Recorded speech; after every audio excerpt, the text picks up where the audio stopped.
Compound. நமக்கு இயற்கையாகவே கிடைக்கக்கூடிய காம்பவுண்ட்ஸ் தான் விட்டமின். நமக்கு கொஞ்சமான அமௌண்ட்டே போதியமானது. மோஸ்ட்டாக நம்ம எடுத்துக்கிற ஃபுட்டு மூலியமாக தான் கிடைக்கிது. விட்டமின்ஸை பாடியில் ப்ரொடியூஸ் பண்ண முடியாது. அப்படியே ப்ரொடியூஸ் பண்ணாலும் கொஞ்சம் அமௌண்ட் தான் ப்ரொடியூஸ் பண்ண முடியும். விட்டமின்ஸில் நிறைய டைப் ஆஃப் த விட்டமின் இருக்குது. ஒவ்வொரு விட்டமின்ஸும் ஒவ்வொரு வேலையை நம்ம பாடிக்கு செய்யும். நமக்கு ஹெல்த்தியான பர்சனாக இருக்க ஹெல்ப் பண்ணுது.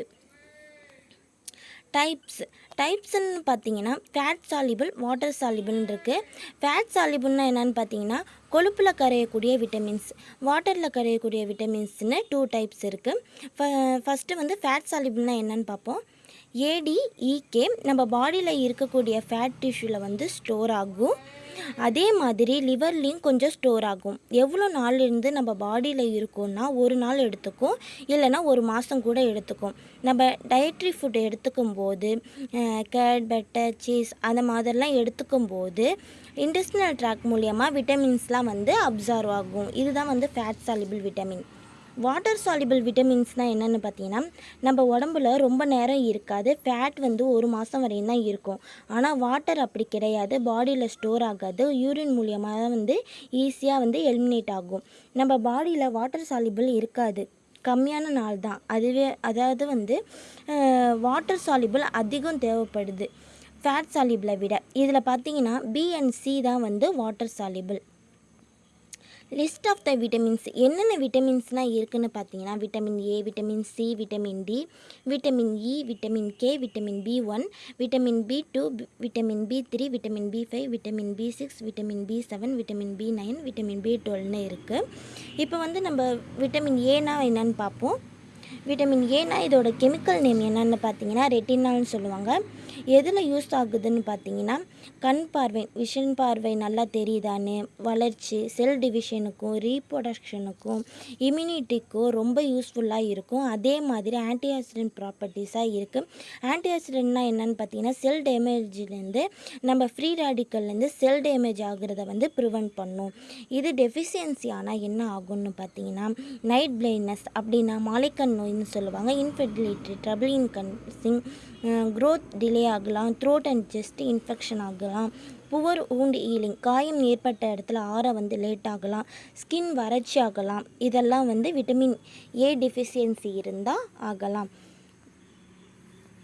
விட்டமின் Cனா என்னென்னு பார்த்தீங்கன்னா இதோட கெமிக்கல் நேம் அஸ்கார்பிக் ஆசிட். இது எதுக்கு யூஸ் ஆகுதுன்னு பார்த்தீங்கன்னா கொலாஜன் ப்ரொடக்ஷனுக்கும், வூண்ட் ஹீலிங் சீக்கிரமாக காயம் ஆறுறதுக்கும், போன் ஃபார்மேஷன் ஆகிறதுக்கும் விட்டமின் C யூஸ் ஆகுது. அதே மாதிரி பிளட் வெசல், இரத்த குழாயில் ஒரு ஸ்ட்ரென்த் பண்ணுறதுக்கும், நம்ம இம்யூன் சிஸ்டத்தில் சப்போர்ட் பண்ணி நம்ம பாடியில் உள்ள இருக்கிற அப்சர்ப்ஷன் பண்ணுறதுக்கு விட்டமின் C யூஸ்ஃபுல்லாக இருக்குது. மோஸ்ட்டாக எதில் இருக்குன்னு பார்த்தீங்கன்னா சிட்ரஸ் ஜூஸில், அதாவது லெமன், ஆரஞ்சு, சிட்ரஸ் ஃபுட்லலாம் விட்டமின் C கண்டென்ட் அதிகமாக இருக்கும். இதுவும் ஆன்டி ஆக்சிடென்ட் ப்ராப்பர்ட்டிஸாக இருக்குது. விட்டமின் C டெஃபிஷியன்சி இருந்தால் என்னென்ன வரணும்னு பார்த்தீங்கன்னா ஸ்கேவி, இரத்த கசிவு, கம், டென்டல் ப்ராப்ளம், அப்புறம் ஏர் ட்ரை ஆகுறது, ஸ்கின்ல ப்ராப்ளம், அனிமியாலாம் கூட வரலாம். விட்டமின் Dனா இதோட கெமிக்கல் நேம் என்னன்னு பார்த்தீங்கன்னா கால்சிஃபெரால்னு சொல்லுவாங்க. இது மினரலைசேஷன் ஆஃப் த போன். இது போனை ஹெல்த்தியாக பண்ணுறதுக்கு இம்பார்ட்டன்ட் ரோலாக விட்டமின் D போனை ஸ்ட்ரென்த் பண்ணுறதுக்கு, போன் டெஃபிஷியன்சி ரிக்கஸ் வந்துடலாம். அப்படின்னா போன் சாஃப்ட் ஆக்குறதுக்கு மோஸ்ட்டாக குழந்தைங்களுக்கு தான் வரும். போன் சாஃப்டாக வீக்காக ஆகுறது ஈஸியாக உடையிற நிலைமை கூட ஆகலாம். விட்டமின் ஈனா என்னென்னு பார்த்தீங்கன்னா டோகோஃபெரால்னு சொல்லுவாங்க. இது ஆன்டி ஆக்சிடென்ட் ப்ராப்பர்ட்டிஸாக இருக்குது. ஃப்ரீ ரேடிக்கலை டேமேஜ் ஆகாமல் தடுக்கிற ப்ராப்பர்ட்டிஸாக இருக்குது. இன்ஃப்ளமேஷன் ஸ்ப்ரெட் ஆகுறதுக்கும், டிசீஸ் ஸ்ப்ரெட் ஆகுறத கம்மி பண்ணும். விட்டமின் டெஃபிஷியன்சினால் என்ன ஆகலான்னு பார்த்தீங்கன்னா ஏர் லாஸ் ஆகலாம், மசில்ஸ் வீக் ஆகலாம், ஃபெர்டிலிட்டி ப்ராப்ளம் வரலாம், இம்யூன் இம்பேர்மெண்ட் ஆகலாம், அனிமியாலாம் கூட வரலாம். விட்டமின் K இதோட கெமிக்கல் நேம் என்னன்னு பார்த்தீங்கன்னா ஃபைலோகின்னு சொல்லுவாங்க. பிளட் கிளாட்டிங் ப்ராசஸ்க்கு வந்து விட்டமின் கே வந்து ஹெல்ப் பண்ணும். சிக்னிஃபிகண்ட் ஆஃப் த பிளட்னா எப்போ கிளாட்டிங் ஃபேக்டரில் ப்ராப்ளமுக்கு விட்டமின் கே தான் வந்து யூஸ்ஃபுல்லாக இருக்கும். இது டெஃபிஷியன்சி ஆனால் என்ன ஆகும்னு பார்த்தீங்கன்னா கிளாட்டிங்கில் வந்து ப்ராப்ளம் வரலாம். அதாவது பிளட் ஃப்ளோ வந்து அதிகமாகலாம், போன் டெவலப்மெண்ட் புவர் ஆகலாம். ஆஸ்டியோபோரோசிஸ்னால் நம்மளுடைய ஜாயிண்ட்டில் வந்து இன்ஃப்ளமேஷன் வந்து போனோட டென்சிட்டியை வந்து லோ ஆக்கலாம். கார்டியாக் வெசல்ஸ் டிசீஸ் ப்ராப்ளம்லாம் வரலாம்.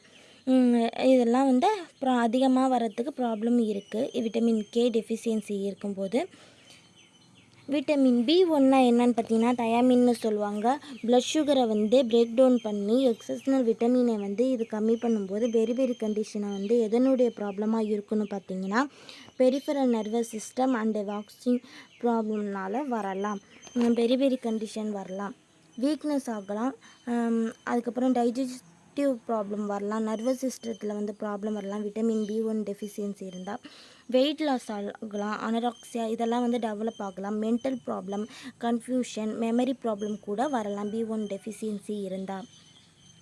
விட்டமின் B2 எதுக்குன்னா ரிபோஃப்ளாவின்னு சொல்லுவாங்க கெமிக்கல் நேம். இதோட யூஸ் பார்த்திங்கன்னா நம்ம செல் க்ரோத் ஆகுறதுக்கும் டெவலப் ஆகுறதுக்கு இது ரொம்ப யூஸ்ஃபுல்லாக இருக்குது. ஃபுட்டை வந்து மெட்டபலைஸ் ஆகிறதுக்கு ரொம்ப யூஸ்ஃபுல்லாக இருக்குது விட்டமின் B2. இதோட டெஃபிஷியன்சின்னு பார்த்திங்கன்னா உதட்டில் தோல் உரியுது, ஸ்கின் டை ஆகுறது, நாக்கில் இன்ஃப்ளமேஷன் வர்றது, த்ரோட் ஷோர் ஆகுறது, இதெல்லாம் வந்து B2னால் வரலாம். விட்டமின் B3ன்னு பார்த்தீங்கன்னா நயாசின்னு சொல்லுவாங்க. செல் வளர்ச்சிக்கும் கரெக்டாக ஒர்க் பண்ணுறதுக்காகவும் இந்த B3 வந்து யூஸ்ஃபுல்லாக இருக்குது. இதோட டெஃபிஷியன்சின்னு பார்த்தீங்கன்னா டெர்மடைட்டிஸ், டிமாக்ஷியா, டயோரியா. டெர்மடைட்டிஸ்னால் என்னென்னு பார்த்தீங்கன்னா ஸ்கின்னில் ப்ராப்ளம் வர்றது, டிமாக்ஷியானா மெமரி ப்ராப்ளம் வர்றது, டயோரியா இதெல்லாம் வந்து விட்டமின் B3னால டெஃபிஷியன்சி இருந்தால் வரும். விட்டமின் B5னா என்னென்னு பார்த்தீங்கன்னா பென்டோனோனிக் ஆசிட்னு சொல்லுவாங்க. Producing the energy and hormone produce பண்ணுறதுக்காக விட்டமின் B5 வந்து ஹெல்ப்ஃபுல்லாக இருக்குது. டெஃபிஷியன்சியாக இருந்துச்சுன்னா இன்ஃபெக்ஷன் வரலாம், ஹூண்ட் ஹீலிங் ப்ராப்ளம் வரலாம், அதுக்கப்புறம் டங்க் இன்ஃபெக்ஷன் ஆகலாம், சாலிசிலேட் டாக்ஸிசிட்டி ஆகலாம், ரொமட்டாய்டு ஆர்த்ரைட்டிஸ் ப்ராப்ளம் வரலாம், ரெஸ்பிரேட்டரி டிஸார்டர் வரலாம், ப்ரீ மென்ஸ்ட்ரல் சிண்ட்ரோம் வரலாம், பார்க்கின்சன் டிசீஸ்லாம் வந்து வரலாம். விட்டமின் B6 இதோட கெமிக்கல் நேம் என்னன்னு பார்த்தீங்கன்னா பைரோடாக்சின்னு சொல்லுவாங்க. ஆர்பிசி வந்து ஃபார்மேஷன் ஆக்கிறதுக்கு B6 ஹெல்ப்ஃபுல்லாக இருக்குது. B6 டெஃபிஷியன்சி இருந்தால் என்னென்ன வரும்னு பார்த்தீங்கன்னா anaemia, skin rashes, itching, skin உரிகிற மாதிரி, லிப்ஸ் எல்லாம் தோல் உரிகிற மாதிரி, கார்னர் ஆஃப் த மவுத்தில் வந்து தோல் உறிஞ்ச மாதிரி, டங் சொல்லிங் ஆகிறது, இது வந்து டெஃபிஷியன்சினால தான் ப்ராப்ளம் வந்து வரலாம். விட்டமின் B7னா என்னென்னு பார்த்தீங்கன்னா பயோட்டின்னு சொல்லுவாங்க. இது முக்கியமாக ஸ்கின் க்ரோத் நல்லா இருக்குதான்னு இந்த விட்டமின்னால் ஹெல்ப்ஃபுல்லாக இருக்கும். நர்வஸ் சிஸ்டம் ஃபங்க்ஷனுக்கும் ப்ரொமோட் பண்ணுறதுக்கும், மெட்டபாலிசம் நல்லா நடக்குதான்னும் B7 வந்து நல்லா உதவுது. இது டெஃபிஷியன்சி ஆனால் என்ன ஆகும்னு பார்த்தீங்கன்னா ஏர் ப்ராப்ளம் ஆகலாம், பாடியில் வந்து ஏர் லாஸ் ஆகலாம், ரேஷஸ் ஐயில், நோஸில், மவுத்தில் அதெல்லாம் வரலாம். ஸ்பிங்ஸ் ஆகுறது, நம்ம பாடியிலையும் பிளட்லேயும் யூரின்லேயும் ஆசிட் லெவல் வந்து அதிகமாகிறது, சீசர் வாய்ப்பு இருக்குது வரத்துக்கு, நெய்யெல்லாம் வெடிச்சு போகிற மாதிரி, நர்வஸ் சிஸ்டம் டிஸார்டர் ப்ராப்ளம்லாம் B7 டெஃபிஷியன்சி இருந்தால் வரலாம். விட்டமின் B9 இதோட கெமிக்கல் நேம் என்னன்னு பார்த்தீங்கன்னா ஃபோலிக் ஆசிட்னு சொல்லுவாங்க. டிஷ்யூ க்ரோத் ஆகுறதுக்கு ஒர்க் ஆகுது, ஹெல்ப் பண்ணுது. B12ம் Cயும் நம்ம பாடியில் வந்து பிரேக் டவுன் பண்ணி நியூ ப்ரோட்டீனை வந்து க்ரியேட் பண்ணுறதுக்கு ஹெல்ப் பண்ணுது. ரெட் செல் க்ரோத்தையும் நல்லா வளர்ச்சி கொடுக்கறதுக்கு, அனிமியா வந்து ப்ரிவெண்ட் பண்ணுறதுக்கு, DNA ப்ராப்ளம் பண்ணி ஹியூமன் பாடியை வந்து அதிகமான வேஸ்ட்டை வந்து பில்டப் பண்ணுறதுக்கு வந்து தடுக்குது.